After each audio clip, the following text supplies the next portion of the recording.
No, I don't feel up to it, I said to Dave for the sixth time that day. Come on, you're not gonna flake out on us, are you? It's Halloween, we always go out, he retorted. He kept after me for another hour until I was finally worn down enough to agree. Dave and Jay were going to take me out to a dive bar in the country called the Old Scratching Post that they'd heard about. It was famous for its unusual closing time at 6 a.m. Our goal was to drink until the bar closed and then sleep it off in Dave's van before driving home.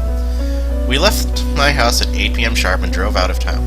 We drove around 8 miles before turning left onto a gravel road riddled with potholes. The dark trees hanging over it seemed to create a tunnel that led us farther and farther away from all civilization.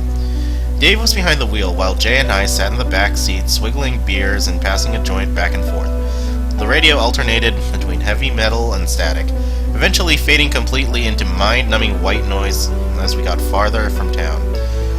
Turning down the radio, Dave suggested we start entertainment ourselves with a few ghost stories. He started with a local urban legend revolving around an escaped convict with a hook for a hand. I followed with a personal story about a haunted house I lived in as a teenager. Then Jay spoke up. I lived in a haunted house as well. It was a beautiful old townhouse just outside of town. From the first day we walked in, we started finding scorpions everywhere. The exterminators couldn't get rid of the things. Nothing we did helped. To top it all off, we started hearing noises, like whispering inside the walls. Doors slammed shut on their own and the scorpions multiplied. My parents put me in the basement room, and I hated the place. It always felt like I was being watched. Finally, one night, I woke up to my bed shaking violently. Terrified, I jumped out of bed and started to run upstairs, but then I stopped. Jay's voice dropped into a hushed tone. In the doorway of my room stood a 7-foot-tall shadow figure. I could tell it was watching me when it raised its long, inky fingers towards me. His voice dropped lower, speaking now in a whisper. It took a step forward, then another. Jay had lowered his voice now so that it was barely audible. It stood right in front of me, then it spoke.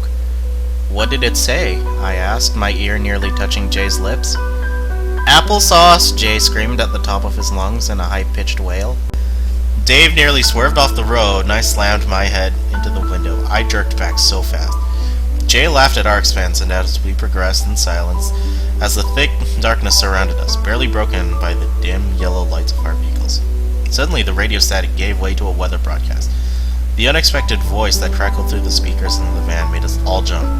It predicted severe thunderstorms to come between 2 and 4 in the morning, lasting well after noon.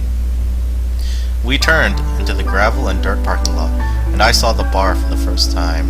The old wooden building was covered in holes and dry rot. Shutters hung on a single hinge in the front, and the patio was completely caved in. It looked like a real death trap.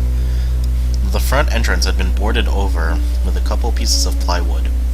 Instead, we carefully picked our way to the side of the building where a dimly lit stone path led to what looked like a cheaply painted house door. Above the door hung the only signage on the premises, a single battered steel sign with black hand-painted lettering that read "Bar."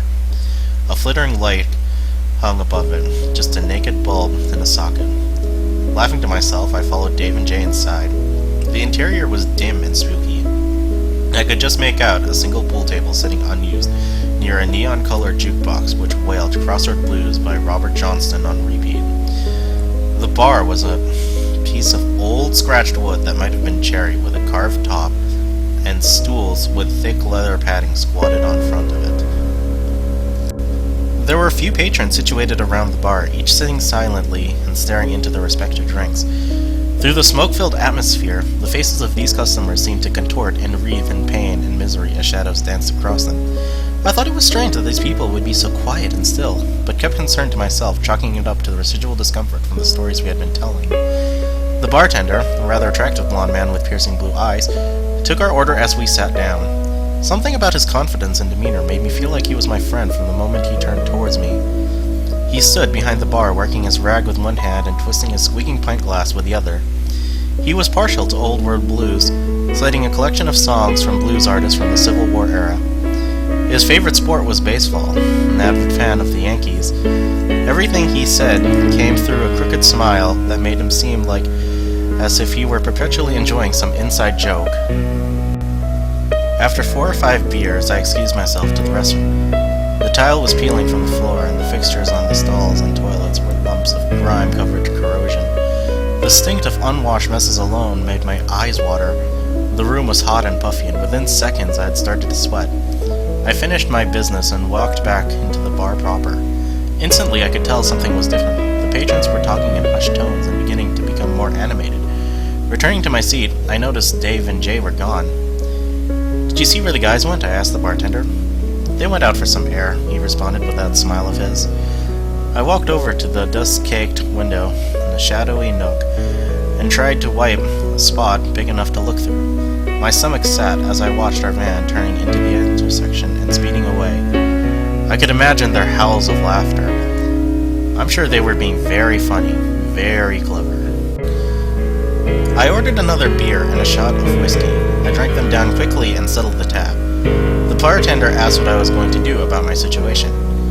"I guess I'm gonna have to walk home," I said, and clenched my jaw to keep myself from saying anything more about my so-called friends. "Be careful, we have some wicked weather coming this way," he answered. I thought about the weather forecast as I walked out the side door, in which I thought to bring a jacket. After about 20 minutes of swaying drunkenly across the broken pavement and listening to the wind blow through the cornfield, rustling the cornstalks and scarecrows alike as it crept past, the first clap of thunder rumbled through the night. I continued relatively unfazed as the first drops of rain splashed heavily on my nose and cheek. Ahead of me, I saw a light, shining yellow against the blackened night sky. Not wanting to be caught in the rain, I began to stumble rapidly towards the light in hopes there would be shelter nearby.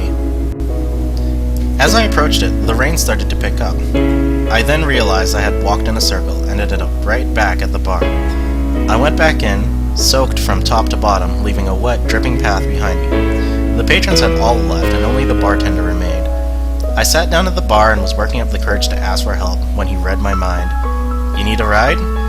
I thought I detected a genuine concern in his voice as he said this. "I would love that. I don't even know where I am, to be honest." The man laughed a musical laugh at this and smiled that smile. "Why did they leave you?" he asked. "I don't know. Some kind of stupid joke, I guess." "I see. Maybe you should drive yourself from now on," he said. "I would love that, but I don't have a car. I'd sell my soul to get one, but no one wants to finance me." "What was that?" "I said no one wants to finance me." "No, before that." "I would sell my soul to have a car?" I asked. "You should be careful about saying things like that. You never know who's listening," he said. He poured me another shot. "This one's on the house." A few minutes later, he left the bar without bothering to lock up and led me around the back to a rusted carport. The vehicle that was there was so out of place it caused me to stop dead in my tracks. This bartender must do well for himself, I thought, as I stared at the cherry red Aston Martin DBS. "Let's burn," he said. I shook myself free of my stupor and climbed into the gleaming car. "Thanks so much for the ride," I said, relaxing into the black leather seat. "It's no problem," he said. The steady patter of the rain was soothing, and I drifted off to sleep. When I awoke, we were at my house. I didn't remember giving him my address, but there we were. "Be well," the bartender said with a wave, and drove off into the storm. It would be cliché to say that with a clap of thunder and a bolt of lightning he was gone, but that didn't happen. Nothing as dramatic as that. Just an understated splash from a puddle and a quiet, powerful roar from his car's engine. "You too," I automatically replied. I went inside, collapsed onto the couch, and slept for the next 12 hours. When I awoke, my head was throbbing and I had 3 missed calls, and 1 voicemail waiting for me on my phone. I didn't recognize any of the numbers, so after I had a couple of aspirin, a glass of water, and a scorching hot shower, I sat down to piece together the puzzle. 2 numbers were from a local car dealership. When I called back, I was told that they had found someone willing to finance my vehicle that day. I only needed to go in and sign the paperwork. The 3rd number, the one that had left a voicemail, was the bartender. I recognized his melodic voice at once. The number was disconnected when I tried to call back, and the message said only, "It was a pleasure doing business with you.